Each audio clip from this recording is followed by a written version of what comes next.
桃园市去年消费争议案件有8800多件，目前敢有5个消保官，平均一个消保官一档就要处理1700多件。法务局是表示讲，因为中央有限制编制，市政府呼吁中央应该要放零限制，互因通增加消保官的脚手。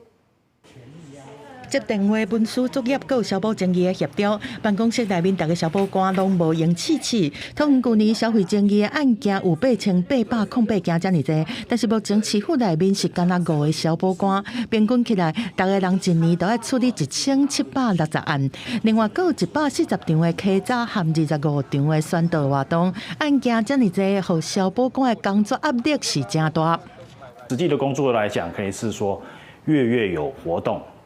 周有稽查，天有协商，所以消保官的工作非常繁重。除了协商案件之外，我们还有所谓的配合机关的一些联合稽查。消保官的工作不是这么单一的工作，消保官的工作就变成就是全面性的、多元化的。 根据市府的统计，去年消费争议的申诉案件有8808件，前3名分别是房屋类709件、车辆类598件、山顶游戏类有591件，其中还有真侪新兴的消费争议。消保官嘛希望讲，会当透过案例对源头来预防、减少消费争议。不过这嘛是需要袂少的人力来执行。